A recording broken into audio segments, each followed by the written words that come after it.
Hi, everyone, and welcome to our LinkedIn Live event, a conversation with CPAs. We're excited to have you here with us today, and we'll be discussing successful career and leadership traits, attributes of a profitable firm, and career burnout. Today, we'll be taking questions from our audience members throughout the event, so please feel free to use the comment box and share your thoughts and questions. So once again, thanks for joining us today, and we hope you enjoyed the conversation. Today, we have with us two top-notch CPAs, and you'll get to meet them in a minute. First, I am Arume Hayes, host of the event, founder and CEO of Hayes CPA, a New York City certified women and minority-owned business. I'm also a board member with the New York State Society of CPAs and chair of the AICPA Practice Companies Practice Section Executive Committee. And I am a regional vice president with NABA Inc. A fun fact about myself, I love to run, and I ran and I completed the 2010 New York City Marathon. And this year, a few months ago, during tax season, 1 month after the busy tax season, I completed the Brooklyn Half Marathon. So now, let's get to meet our guests. Tracy Golden, CPA, CGMA, and William Piroli, CPA, CFF, PFS, CGMA. Tracy, could you give us a brief intro, please? Sure. Hello, everyone. I'm happy to be here with you. I am Tracy Golden. I'm a retired Deloitte partner, so I spent 36 years at Deloitte. I'm also the past chairman of the Association of International Certified Professional Accountants and past chair of the AICPA, the American Institute of CPAs. I currently also serve as the president of the foundation of the AICPA Foundation, providing scholarships to those who are becoming CPAs. And I think a fun fact about me, I was debating between two, but I'm going to go with this one. During the summer, I garden a little bit. I have box gardens, and I grow herbs with which I make cocktails. I love that. I used to garden, and I've not been able to find as much time as I would love to spend in my garden to do some gardening. Bill. Hi, everyone. It's great to be here. It's good to see you all. Let's see. My career. I'm recently retired myself after 43 years in public accounting. I spent about 30 of those years in a small local firm, about 6 people. And then I merged up into a firm that's about 100 people right now.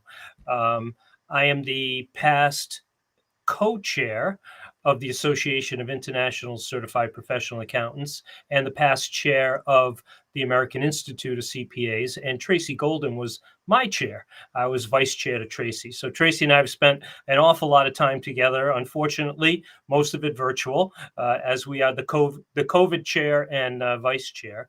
Let's see, fun fact about me, Arumi, I hate to run.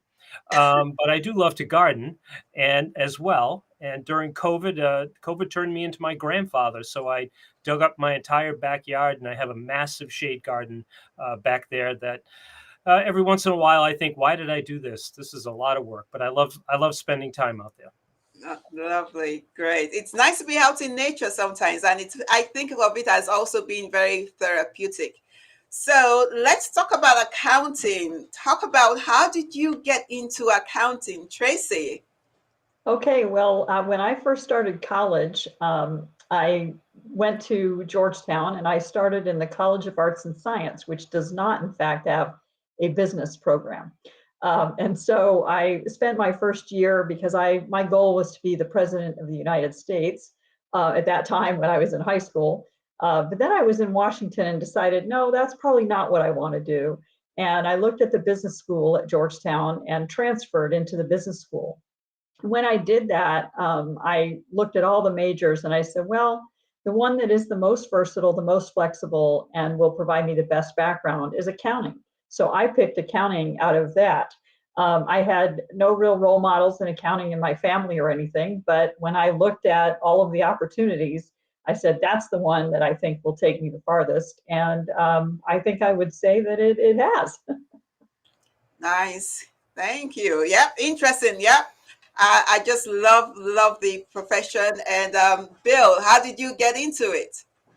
Well, I grew up in a very entrepreneurial household. My father owned his own floor covering business that my brother still runs to this day, 60 plus years later. And my mom worked in her family's restaurant business. It was an amazing place. It was a huge banquet hall and restaurant. So I didn't know what I wanted to do, but I clearly knew that I didn't want to do either one of those things. But today I do love to cook. So restaurant must be in my bones somewhere.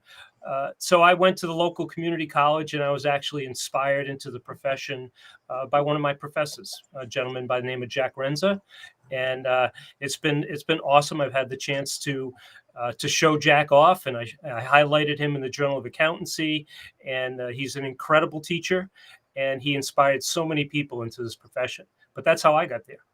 That's great. That's one thing about educators. They do inspire a new generation of CPAs. That's the same exact thing happened to me, Bill. When I was, I knew I wanted to do accounting, but I did not know I wanted to go pursue my CPA. But one of my professors in college, Greg Cicero, I got to intern for him, and it really inspired me. And another professor, Stephen Maxey. So between both of them, I was really inspired, and I was like, this is what I want to do. Let's go all the way. So I know you, both of you, you've really had very, very successful careers, and you've done a lot of things. So you obviously did not get there overnight, right? Before you retired. Can you share maybe some of the challenges and obstacles that you encountered during your journey, and then how did you overcome your challenges? Bill, do you want to go first? Sure. I can't honestly say that there were any challenges for me. I fell in love with being an accountant in a small firm and representing people that I felt were just like my mom and my dad, right? Local entrepreneurs and their families. Um, I, I I never saw any challenges to what I did. I only saw opportunities and representing families, sometimes into the third generation, was something that really inspired me and kept me going through the whole thing. I would say probably the biggest challenge that I had was when I merged my firm, and we went from maybe 6 people to 70 people overnight, and I became an equity partner in that firm, and that was a new challenge for me, and how to operate in that kind of an ecosystem where we were in a small firm and it was more like family. So that was probably the biggest challenge that I had along the way. Yeah, I can say I'll say that's a huge challenge going from 6 to 70. That is, but obviously you had a team around you, and you guys were able to navigate the transition and all of that, right? Yeah, it wasn't easy. Everything you knew before you can't use anymore, and you have to learn how to work in large teams and in a larger organization. And Tracy knows that all too well, coming from Deloitte. I wasn't used to the organizational structure. We got to do whatever we wanted to do every single day. So it was difficult, but it proved to be very helpful to me as my career continued that in that direction. Great. What about you, Tracy? So maybe similarly, which is kind of interesting, about the time that I was becoming a manager with Deloitte Haskins and Sells, that was the merger of Deloitte and Touche when it became Deloitte and Touche originally. And I would say that I was fully wanting to be a partner and doing all of the things that I needed to do at that point. But then to have an office that became, in essence, three times the size that it was when I was in it, meant that there were a whole new group of people that I had to, become more familiar with and work with in order to get the support to become a partner. And I had a very good mentor and sponsor who, was there with me. But I had to really take ownership of my career at that point and say, okay, what am I going to do? Am I going to jump in and try to do jobs and work with the new partners that had just joined, in the merger? And so that's what I did. And that was sort of the first, big challenge was, okay, now I got a whole new set of people, and jumped right into that. that led to some really good friendships over the years and also to some additional supporters. And so it was about looking at that challenge that came and creating the opportunities from that challenge, I think, that continue to move the career ahead. So this is great because so I'll just piggyback off it. So those were challenges, and did you see some risky opportunities? Were there during the time of between for both of you during that transition?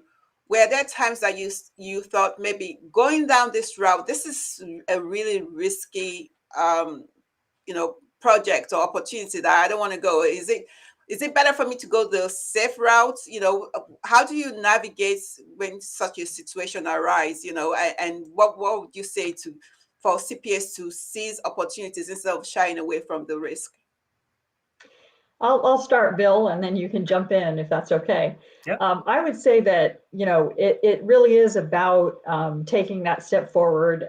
Make sure you have knowledge of what you're, going to be jumping into. But it really was at that point, and then at other points, I pursued an SEC professional accounting fellowship at about the time that I would have been getting close to making partner. That I thought, well, let me give that a try, but and was successful at doing that. And then I just think that the many things that'll happen will seem like a risk, but are really just an opportunity in disguise, if you will, and really taking making the effort and owning what you want to do is what it's all about, because it's what gives you the happiness and makes you the most fulfilled, that will also make you the most successful, I think. Yeah.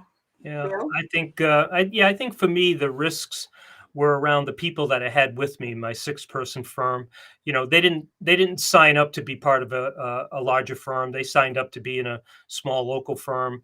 But we just seized on the opportunity that was there. We knew that being in a larger environment would give me more opportunities to service my client, but it would also personally give me an opportunity to do the things I really wanted to do and not the things I had to do every day. As you well know, in a small firm, you wear every hat every day.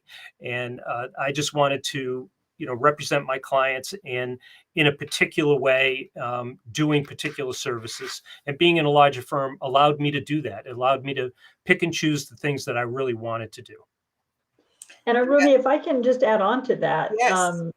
a risk and a challenge and opportunity that I faced a little later in my career. I had just had my son, and so I had been a partner for a few years by then, and the firm came to me and said, "We'd really like you to consider going into M&A," and I was like, "My son is 3 weeks old. I don't think I want to get on the road and start traveling in Yeah. M&A."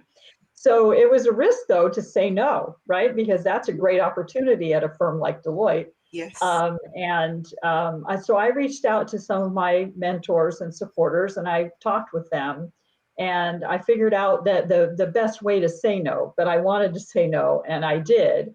And that led to some great new different things that I probably never would have been able to do had I, just gone in and said, okay, M&A. And I don't know where I would be, because I may have had to travel too much and been, not as home, not as available for my son. And I definitely wanted to do that as well. So I took the opportunity to say no, and it's about saying no to the right things and in the right way, I think. Yeah, and this is why it's really important for us to have mentors and sponsors, right? So that help us navigate some of these challenges and opportunities. Talking about your son, I know he's now in college. I don't know if he's graduated. Did you ever try to talk him into becoming an accountant or a CPA? I read something that he was a volunteer firefighter. He doesn't want to have any part of it, or what? So for many, many years, he wanted to have no part of it. That's true. Now he is a little more open to the idea. He has not graduated yet, but he is doing an internship this summer with a firm. And so that's interesting, because for very many years, because both my husband and I are CPAs and are accountants, really was not interested because, that was what he heard all the time at home. Yeah. And so now he's doing things his way in that, in what he's pursuing, but he is pursuing the capability to be a CPA and so forth. So we're very proud of that. Awesome. Yeah. And I have to say, I used to listen to once in a while, and I didn't get a chance to listen to a lot of it when your husband was is chair of FASB. I used to listen to some of their lives because they have some of the meetings that they was made available to the public, and I would log on sometimes and listen to it. So great job. So thank him for his service as well to the profession. Bill, let me come back to you. I know you said you've worked with the number of team members that you work with. You've had, you went from a team of 6 to 70.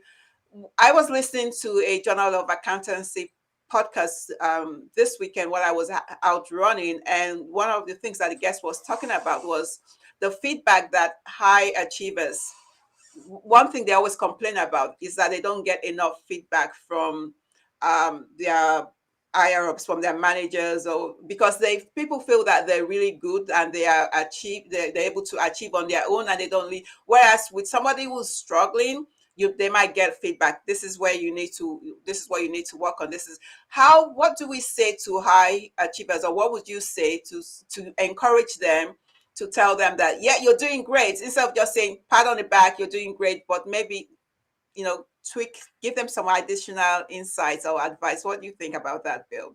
Well, I think getting up with evaluations from your team is really important. To your point, you do kind of get into a bubble, right? And you work with, sure, there's 70 people in the firm, but as a partner in the firm, you probably only work with a dozen of them, right? On a direct day-to-day basis. And it's really important to get upward feedback from them. You may think everything is going well with them, but they may want more of you, or they may want a different part of you. So I always try to sit with everybody that I work with and really try to understand what was going to make them successful and how I could contribute to that. Yeah, and Tracy, the other part of this is also the other complaints from folks, high achievers, is that they also get piled. They're the ones, they go to person every time there's a new project or there's a deadline, because they know that they're going to achieve and they're going to meet that deadline. What would you say, to firms that have been operated that way, either to the manager or to the team members who's under stress, under duress that way? Yeah, I think it is on both sides, Orume. So it's for the managers, I would say that you have to be cognizant that your high achievers are the ones that you want to have around for a long time as well. You'd like to have everybody, that you've brought in and brought on board and invested in to stay and to achieve the same way. But in order to do that, you have to remember that you have to give the others opportunities as well. Because if you shortchange others with opportunities, then you may never know that you actually have a star that just didn't get the opportunity to be on the right kind of assignment. So make sure that you're varying your assignments. To those who are high achievers, remember that it is, when you're thinking about the projects that you're working on and the assignments that you're given, if there is a time when it's appropriate for you to say, hey, you know what, I have a lot on my plate right now. I think maybe let's see if we can figure out a different way to do this. Maybe offer up as a high achiever someone that you're familiar with that might be a little lighter than you, but might also be a very high achiever in the making, and then offer to help them and become their mentor or their sponsor as they go forward, because it really is about everybody achieving together and creating more and more high achievers rather than just having the one or two. I love that. Yes, it's about being that collaborative spirit and pulling somebody else along with you, right? Don't just get to the top and keep achieving it, and you want to keep it all, but help somebody else achieve as well, become a high achiever. That's great. Thanks for sharing that. Tracy, let me stay with you for a minute. I know, and I'm glad that I think you're still in remission, right? I know you're a cancer survivor. So talking about high achievers and doing a lot of work, what advice would you give to professionals who are struggling with the long hours, they're working long hours, there are really a lot of extreme demands on them from the profession, I imagine you're doing a lot more now in life now that you're retired than you used to do. Like, what would you say to folks about taking time to enjoy life while they're still working, instead of waiting until after retirement before they really begin to see life, so to say? So I'm a two-time breast cancer survivor, and I am still clean, so that's good. And I would say that if you're going through anything like that, whether with your family or yourself, remember to reach out to people that are within your network, because your network can be very supportive for you. They can help you to determine what's the best way for you to go through it.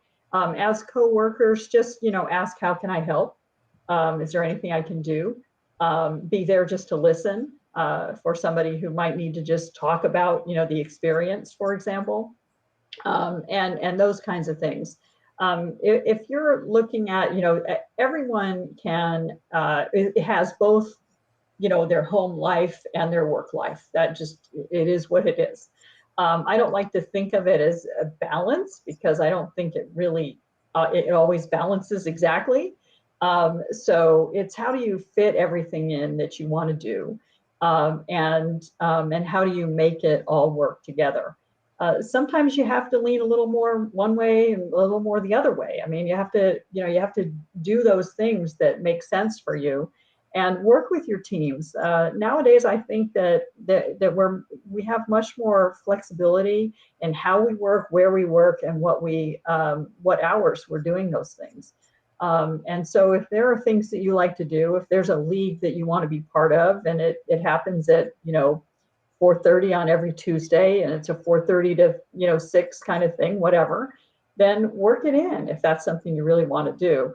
I will say that in retirement, I am, one of my new hobbies is pickleball. So I hope not to get so crazed about it as others are, but I do love it so far. So that's been fun. But, enjoy your children, enjoy your families, enjoy the elder parents that you might be taking care of. But, and remember that at the same time, the self-care aspect is so important. Because if you don't do the self-care and you don't find things early, you might not be able to be as fortunate as I am and be, a two-time survivor, for example. And it's really important to take care of yourself during all of that as well. Yeah, thanks for sharing that, and we're glad to hear that. Bill, what do you have something to add to this about burnout in the profession and things that folks should be doing to take care of themselves more in the moment versus waiting? Yeah, I agree with Tracy wholeheartedly. I was raised in the profession by two workaholics. And when I got into a leadership position in my small firm and began to run the firm, I refused to do it that way. I was raised in a family along with my wife, and I just very carefully selected the clients I wanted to represent. I tried not to be all things to all people, and I really tried to separate my personal life from my work life, so that I would have space in both. Okay, you can't really separate them, to Tracy's point. I mean, they do go together, but I valued my personal time, and I would always look at something and say, what would I rather be doing than doing this? And I'd rather be home with my kids, or I'd rather be out golfing or doing whatever. And I really closely monitored and managed my time so that I would not be the person that was there 80, 90 hours a week, which I see so often out there. It's totally unnecessary. You have to take control of your practice. Yeah, Correct. I agree with that totally. You have to take control. This is your career, it's your life, and how you do your work, and when you do your work and where, are all important aspects. And it doesn't mean that you can always work remotely. It absolutely doesn't. I mean, sorry, but there are times, if you have clients and you're in professional services, there are going to be meetings, there are going to be expectations, there's going to be teaming that needs to happen, and collaborations that need to happen, that happen best in person, and that's okay. And as you look at some of this, some of the opportunities that are out there, To me, it's really about making sure that you don't burn out by taking your vacation. Firms and companies want you to take your vacation.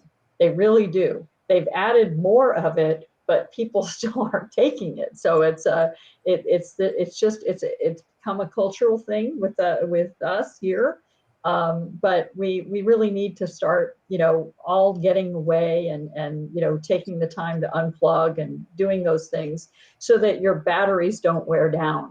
We all have this we only have so much, and if it's gone too early, then you get that burnout sensation. So definitely take care. Do some things. Read if you love reading. Run if you love running. Play golf.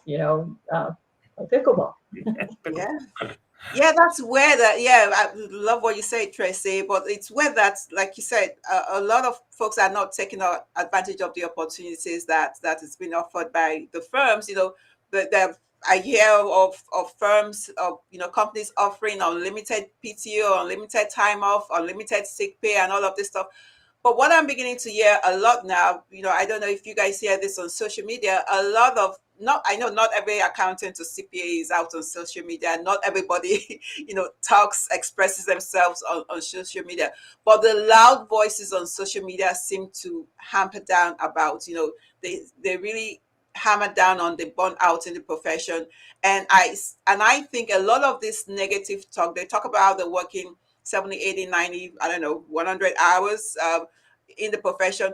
I think this can harm our efforts to build a pipeline, right? So what do you think the profession can do differently to showcase the value and the diverse, career opportunities that are available to young people, and then also change in addition to trying to combat that narrative about long excessive hours, also change the public perception that CPAs are simply number crunchers or tax preparers? I know that's a mouthful, but Bill, you want to go? Yeah, yeah, age-old problem, right? We've been talking about this for a very long time, perception, and I think it comes down to grassroots. It's people like me and Tracy and a lot of other folks being out there. You, Rumi, just what is it really? I think, to your point, there's a lot of noise about people working a tremendous amount of hours. Look, I never worked any harder than all my clients work. You can't make it seem like accounting is the only profession in the world where you work hard. Of course, yes, you do. You have to work hard, but I don't know where all these stories come from. I'm not sure that any firm would have anybody left in there if they had people working 90 hours a week. I mean, so I don't know how much of it is true. Sure, maybe there's 2 weeks where you work 90 hours a week, but that's not the norm. And the norm in our profession is, I'll just say we're pretty blessed. We work with really smart people in great environments, with great tools and wonderful clients.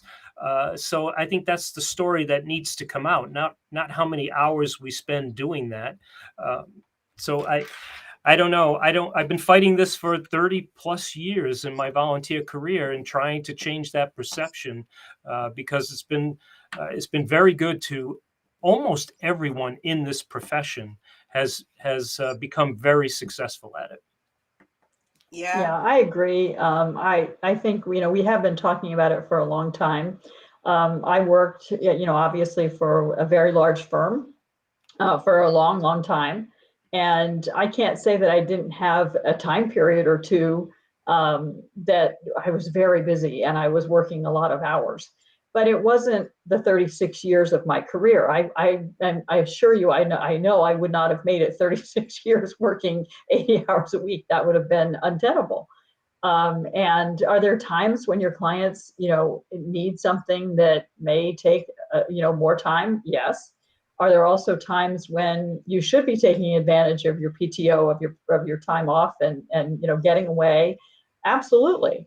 And I think that I do think, Rumi, to your point, the loud voices that are on, the social media are perhaps individuals who are feeling a disgruntlement over something else as well, that is happening in their career or in their life. And unfortunately, I think that when you look at social media, if we had more positivity on social media, I'm not sure it gets read. So I'm like, That's true. Folks like all of that, the right, big, the loud, drama. red stuff, Yeah, right? Drama. yes, yes. And so I think we just need to keep telling the stories.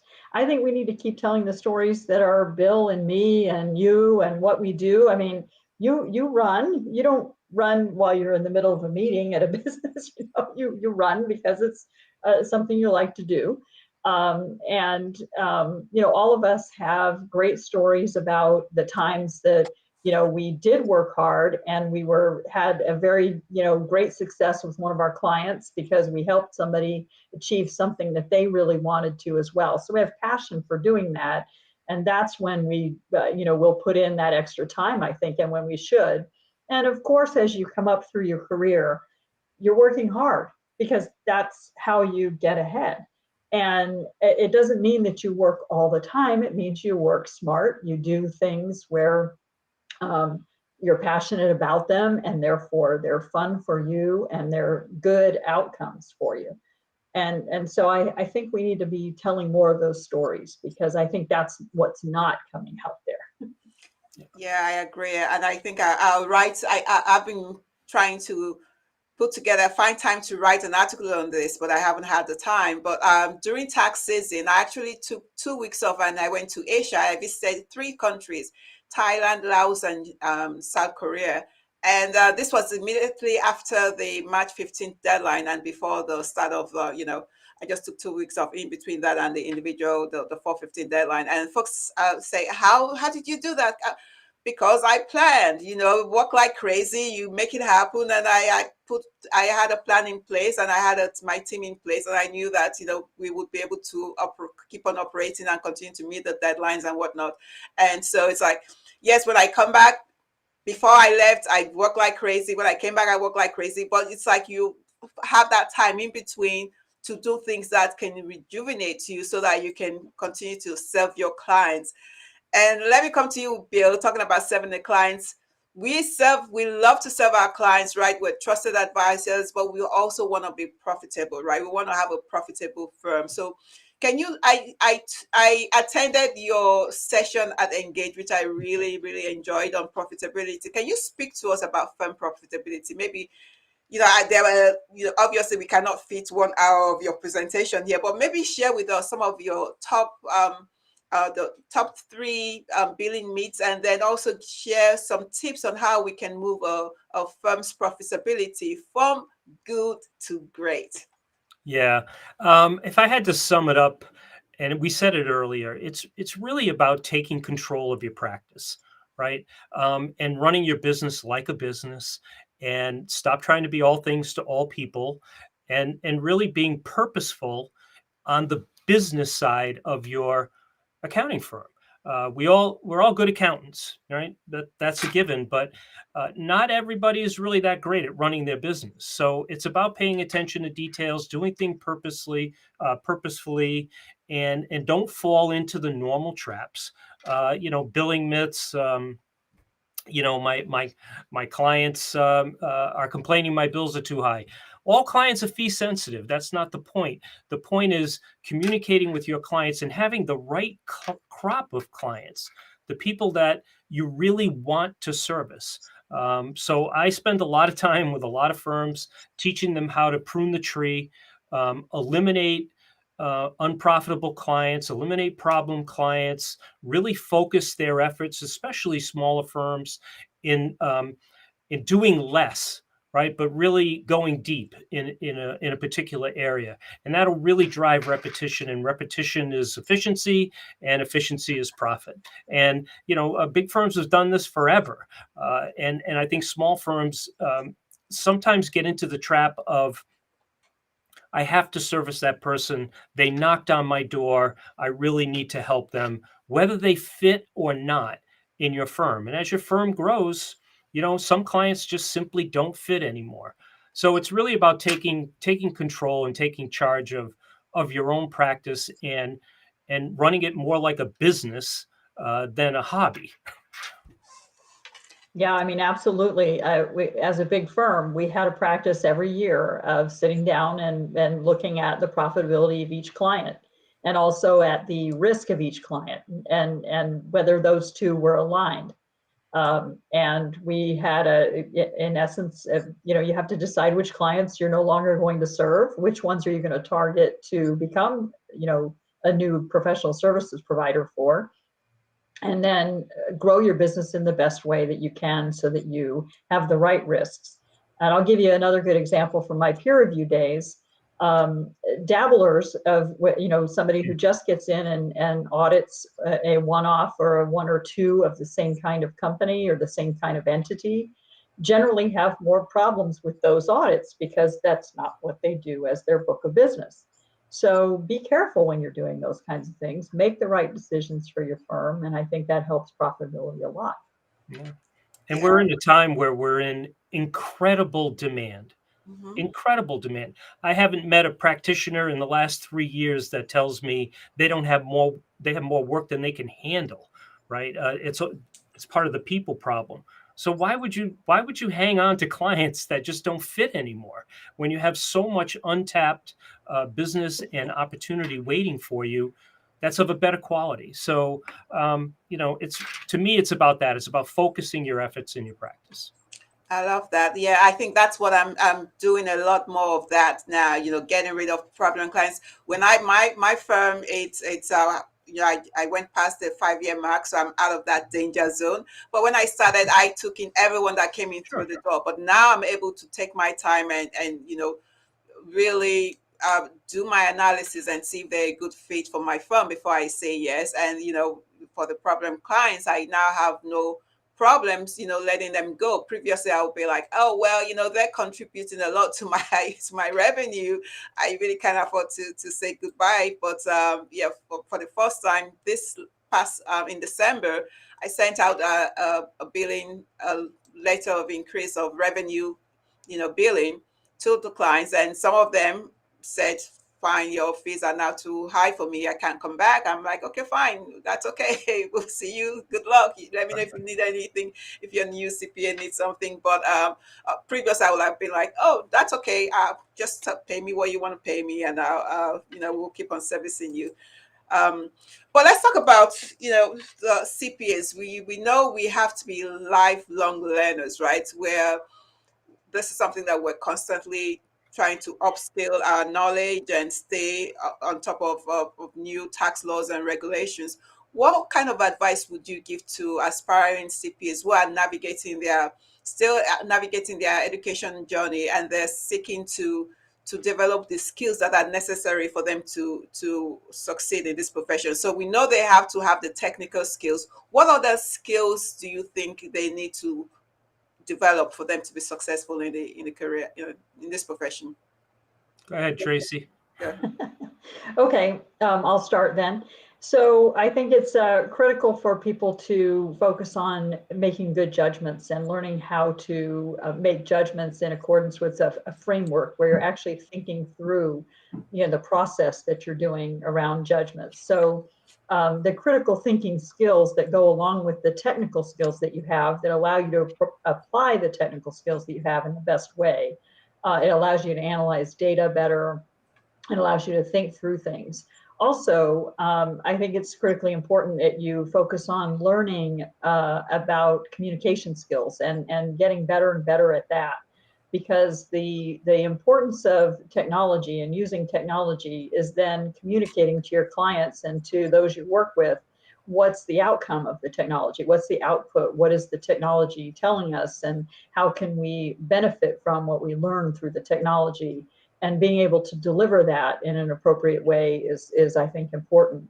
Another one is building consensus to me. So understanding how to bring ideas and then share ideas and get everybody's thoughts together and reach the best conclusion. So it's a combination of bringing all of that judgment area together along with your communication skills and bringing those into the leadership that you bring into your firm and into your clients and your even your volunteer work, frankly.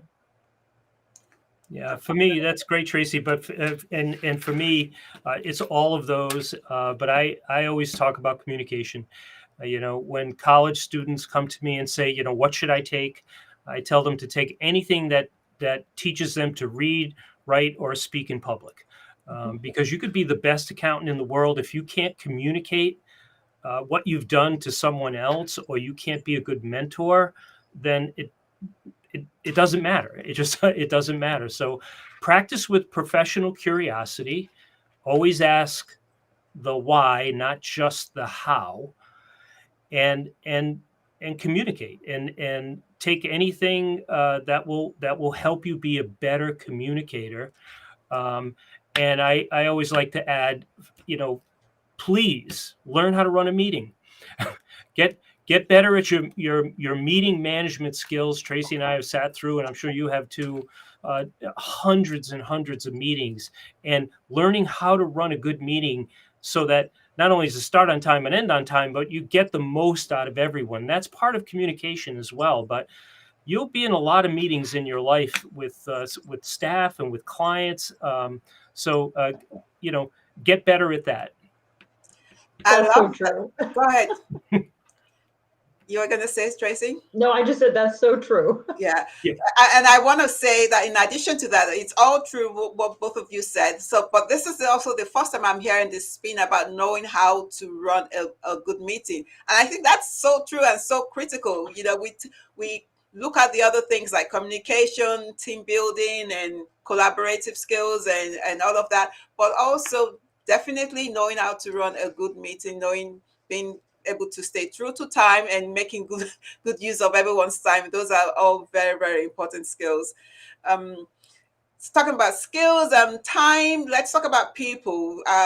Tracy, I know you, maybe you can share with us how, you have a Filipino heritage, how that has shaped your advocacy for diversity in the profession, which I know is something that you're very passionate about. And then maybe tell us, what changes, if any, would you like to see in our profession regarding, representation and inclusivity? Well, I think it's a business imperative for us. It's been a business imperative for firms for many years, but as a profession as a whole, we really need to continue to broaden our reach, right? We need to continue to reflect who our clients are. We need to reflect who our society is. We really have to do all of those things, right? And back in the day when I started, one of the bigger challenges was there were no women role models at that time. That has changed, although it's not where it should be, frankly, right? But coming out, I grew up in a Filipino household. My father was Filipino, my mother was Caucasian, was American, and he adopted me, which is why I don't look Filipino. I was going to go there first when they got married, and so having some sensitivity for cultural differences as a whole, as where we are in the U.S., because the U.S. is a melting pot of all different kinds of cultures, and really continuing to be sensitive as a profession to the fact that we haven't been as good at bringing in, African American and Asian and Latinx professionals is really something that, as we have looked back, we need to learn from the initiatives that we've undertaken for bringing more women into our profession, because those have been pretty successful over the years. They're not, perfect. That's okay. We can't all be perfect, but we need to continue to be more inclusive, recognize the opportunities, and recognize that there are that bringing stars and bringing high achievers come from all walks of life and come from all socioeconomic backgrounds, as well as all cultural backgrounds. So it's key for us to continue to do that as a profession. Yeah, I agree. Bill, do you have any thoughts on this, like inclusivity and in the profession, and increasing, the variety, the number of the representation in the profession? Yeah, it's critically important, and I was thrilled to say in my role as chair of the nominating committee, when you look at the what are now the six senior leaders of AICPA and SEMA, it is the most diverse leadership we have had, and it didn't happen by accident. We worked at it. It will probably never happen again. To Tracy's point, it's not always easy to put people in positions, put the right people in positions. I've learned a lot about diversity from from the great people I've had an opportunity to volunteer with, like you and Tracy and Kimberly. Let's face it, I grew up in Rhode Island, in the northeast corner of this country. Diversity is not something that I grew up with, but in my volunteer role, it was something that became very, very important to me. And I've always championed females. My former partner in my small firm was only the second female partner in the state of Rhode Island when we made her a partner. And we made her a partner when she was pregnant with twins. So I've always championed women, and diversity is going to be very important, but it's not always easy. And firms just need to keep that in sight for their goals, and recognize the fact that sometimes you won't get it where you need it, but other times you will. Yeah, it's not always easy. And like you said, right now the top leadership in AICP and SEMA, it's very diverse. I would add to that, and it's also very diverse and very qualified, right? Nobody Yes. nobody gets to any of these places if they don't deserve to be there. No. Nobody's going to nominate or appoint someone who is underqualified for a position of leadership if they've not, if they're not going to be able to do the work. Correct. No, there are no imposters there. No, our profession is too important to really look at it any other way.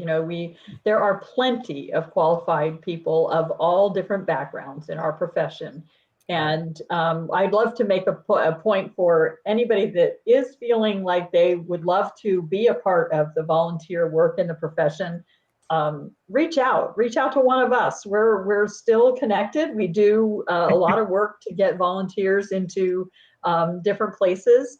And if you don't know people, that's okay. Just, figure out, who you've seen or heard that has a passion for this, and reach out, and we can do what we can to help actually do the broadening in that way, because it really is sometimes about, learning where people are, right? And finding people. And so having more people really reach out and want to be part of the profession and the volunteer leadership of the profession is great. Also, if you know people who are wanting to become CPAs, have them look at the AICPA Foundation and at This Way to CPA.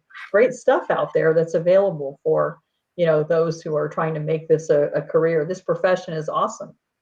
Yeah, I know you're president, the current president of the AICPA Foundation. Thank you for your service there. And thank you to both of you. I know you're both past past chairs rather, of the AICPA. So could you maybe speak to one or two things that you're proud of or that you accomplished? I know you both individually accomplished a lot, but maybe share with us one or two top things that you're most proud of. And you've already spoken about your passion for volunteering, and just share some thoughts on that.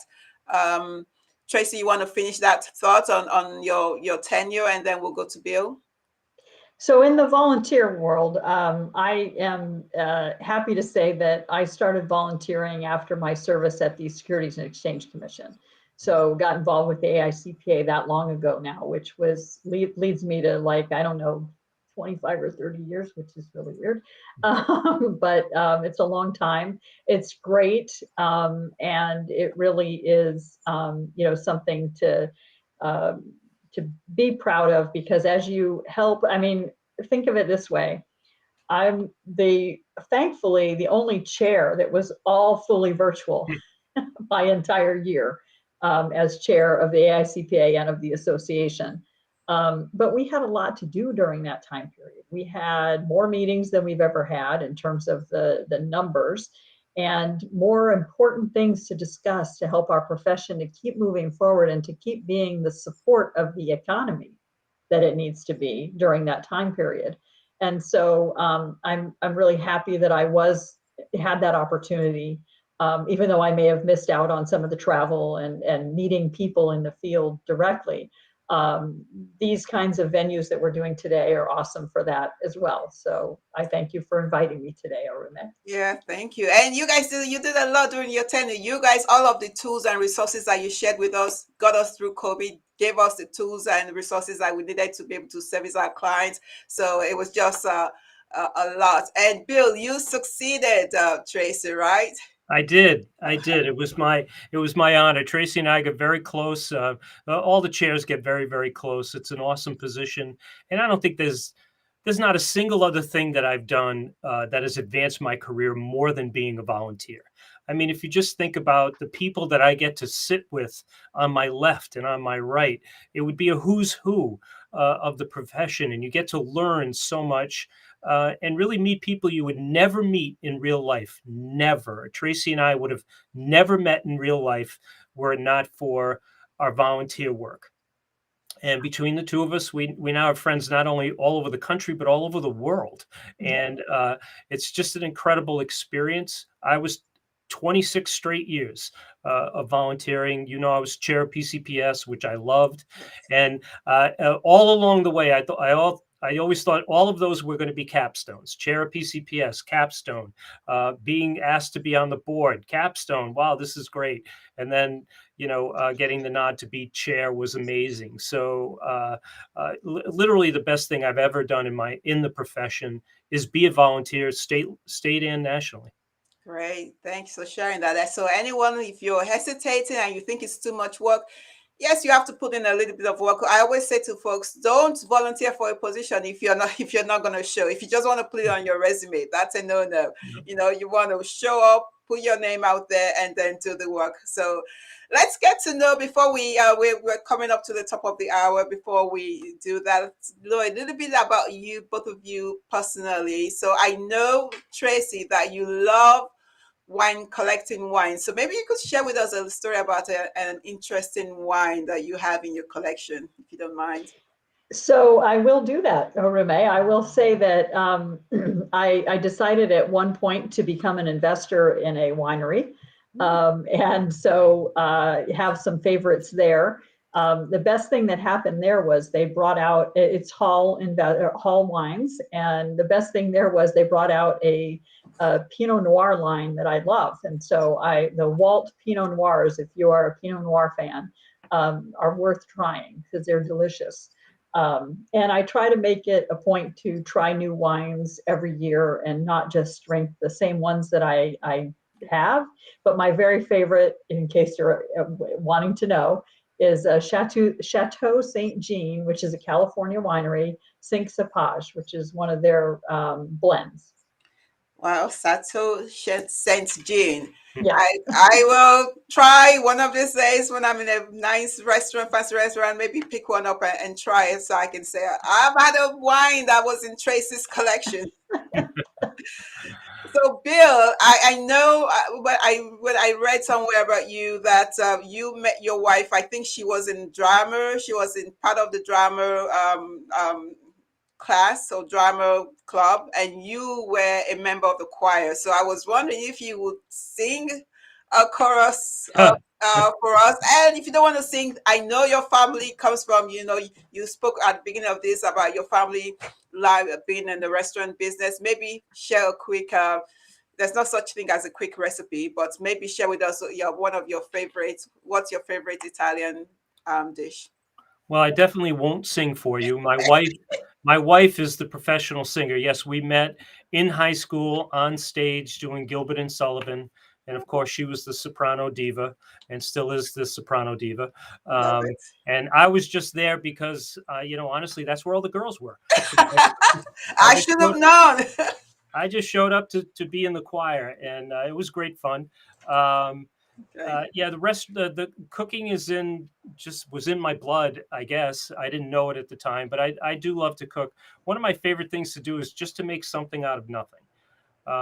And a lot when we were traveling, and Tracy knows this, your hours are crazy, your diet is crazy. And when we came home, every time we came home from a trip, it was my job to to cook up something that we could eat right then and there. So it's really just opening the closet, seeing what we have, and putting something together that's delicious. Awesome. All right. So let's do a fast, we'll end up with this fast round robin. This is a spin on, I used to be an actress and I used to watch a lot of Bravo TV. And there was this interviewer called James Lipton. And he had a bunch of questions he used to ask his guests. So mine is, what is your favorite word? Tracy? Love. Bill? I don't know, Arumi. You don't have a favorite word? All right, we'll go with food. Food. Okay. I love yes, but sometimes it's no. I love yes because I'm like, I don't ever want to say no to something, or maybe. I don't know. It changes depending on my mood. What is your least favorite word? That's Bill? a tough one. Yeah, that's a tough I don't like one. to say. I don't like to say that one in Yeah. in public. I'll just say anything negative. How's that? Anything negative. All right, I agree with that. that's good. We'll take that. What was the last movie you saw? I just watched it last night. I watched Murder Mystery 2. Who was in it? Adam Sandler and Jennifer Aniston. Very funny. That's one. Bill? We just went and saw the new Indiana Jones movie. It's a classic. If you love Indy, it's a good one. Nice. I'll have to take time out to go see it. I haven't seen it. The last movie I saw was on a plane. Was an airplane movie, and it was about Aretha Franklin movie. That's Jennifer Hudson, actress. You can tell I haven't seen any movies in a while because that came out a while ago. What about the last book that you read? Oh boy, mine is anything by any of the thriller writers. So I read all summer long, and I read the thrillers that are, David Baldacci, Steve Berry, Vince Flynn, who writes with or has a new writer that writes for him because he's obviously passed. All of those are great for me. Yeah, Okay. I'm the same as Tracy. It's summer reading. It's thrillers and spy thrillers that I can read on the beach. Awesome. I just finished reading an autobiography by one of my uncles. Is in Nigeria, and he wrote about his heritage. It's really interesting. You think you know people and you know where you're from and all of that stuff, but it's interesting when you read from an older person's perspective and how life was back in whatever he grew up in the 50s and 60s, and life today, and they have a lot of wisdom. There were lots of nice juicy wisdom tidbits in the autobiography. So, and let me end with this. What profession other than your own would you have liked to, if you could not have been an accountant and a CPA? What other profession would you have liked to have done in life? Tracy? Go ahead, Tracy. How about a high-end hotel concierge? Woo! Love that. Yeah. I would say something in photography. Oh, photography. That's a nice one. Yeah. And like I said, I love acting, so maybe that's it. That's what I would have been journalism, because I love to write as well. So those two things. So before we wrap up, any final thoughts that you would like to share with our audience member? Any final piece of advice that you'd like to share with our members, with our audience members? Tracy? So enjoy your career. Love your profession, do what you love, and love what you do all the time. So that would be mine. Yeah. Thank you for saying that. Go ahead, Bill. Yeah, I'm pretty much the same. Remind yourself often that you're in an awesome profession with incredible opportunity and responsibility, and go out and spread the word. And if everybody out there just goes and recruits just one into the profession, we won't talk about pipeline anymore. I agree. I agree with everything that you've said. So with that, this wraps up our fireside chat. Please let me know if there is a CPA that you would like to hear from in the future episode, and I will work on making it happen. I want to say thank you to our guests, Tracy Golden and Bill Piroli. Until next time, have a fabulous day, everyone. Cheers. Thanks, you. everyone. Bye-bye.